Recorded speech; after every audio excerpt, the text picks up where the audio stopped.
Okay, Jeremiah, let's talk. Or at least, Jeremiah, let me talk. Let's talk about blessings and curses.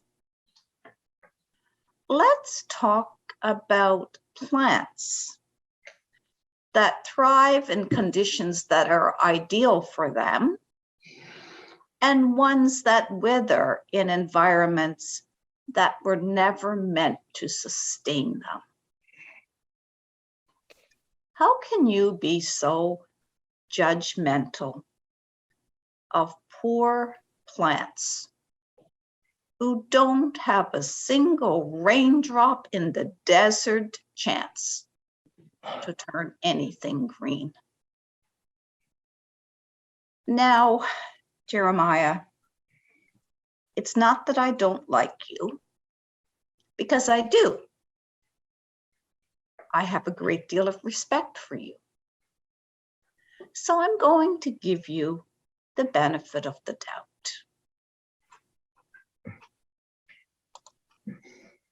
I'm going to suggest that it was never your intention to give the message that the good thrive and the bad come to a bad end. Perhaps it's not your fault that some people with rather less spiritual depth than you interpret your words in ways you never intended.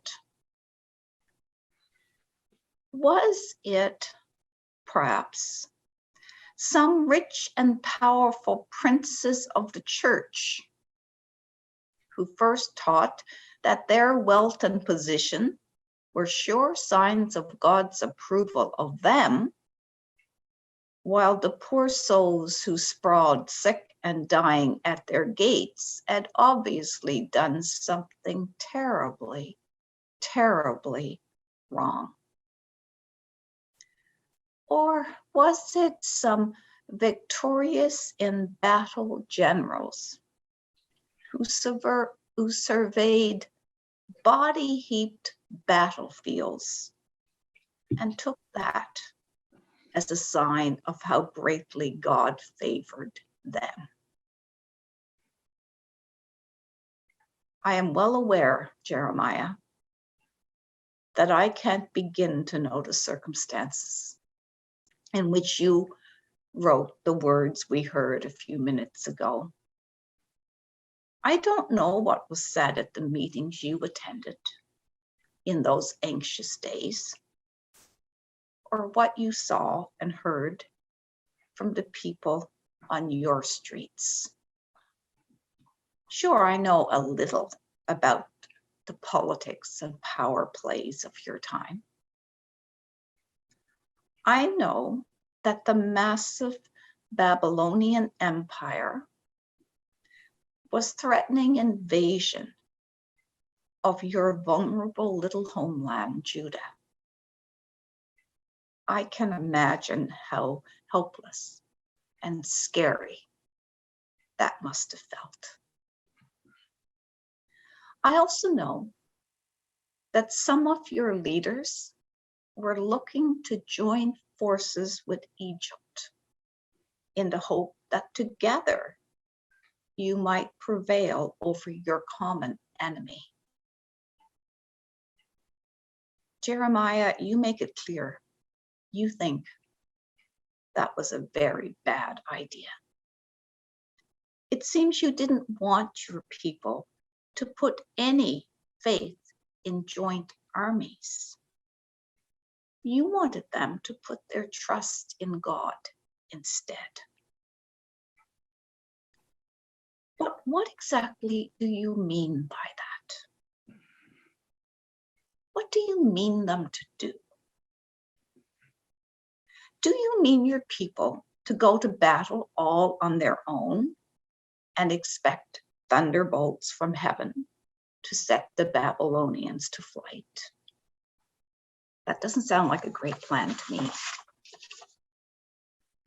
Or do you mean your people to do nothing? To simply wait passively for the Babylonians' next move? Do you want your people to put their trust in the chance that God will turn the hearts of the Babylonian generals to peace and send them home to Babylon? I don't know, Jeremiah. I just don't know. When we are between a rock and a hard place, when our familiar world seems to be vanishing before our eyes, when we can't see any good end in sight, what then? When we are feeling threatened and under attack, how do we put down the long roots we need to find water? How do we maintain our green foliage and become a place of refuge and a sign of hope for others? Now, that's where I think you come in, Jeremiah. I want to thank you, together with so many other ancestors in faith, for being there to remind us that we are not alone in feeling uprooted and afraid. We are not alone in wanting to build up our power bases and defenses. We are not alone in wanting to be the ones in control of our own stories ending.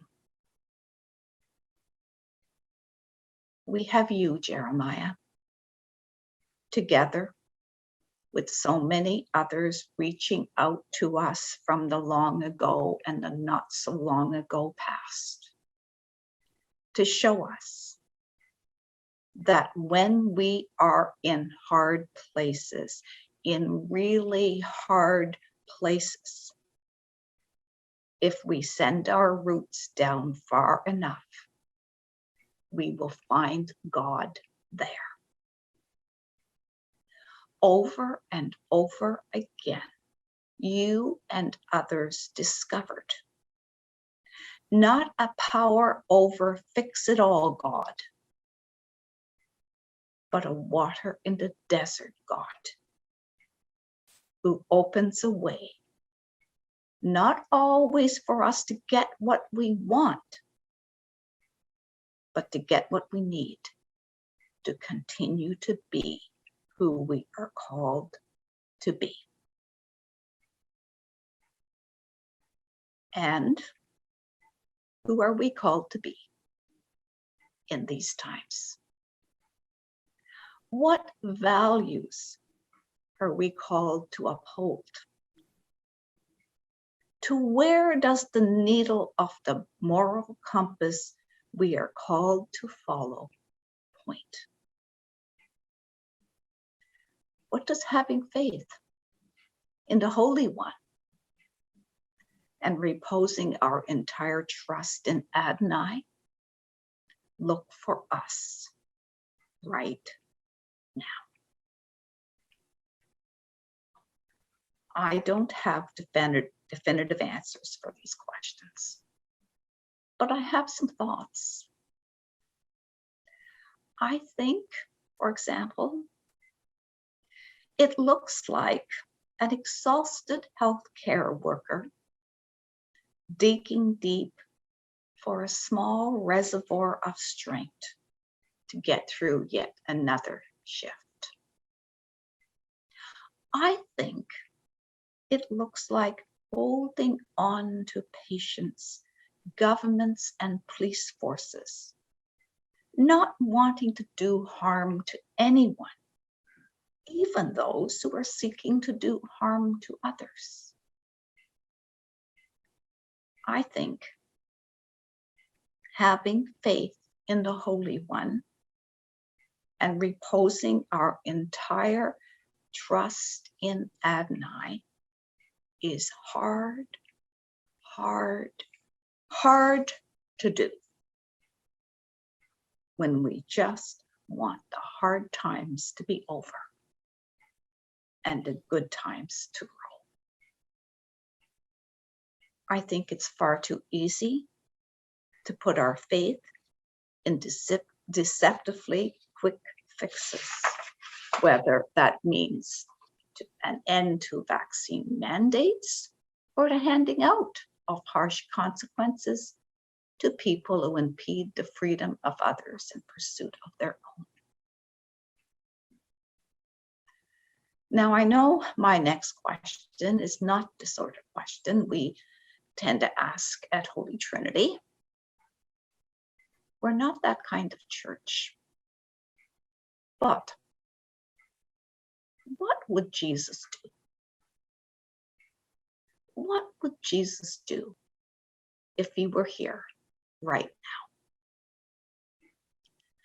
How would he live out his commitment to love, to justice, to forgiveness, to peace, and to the healing of individuals and communities?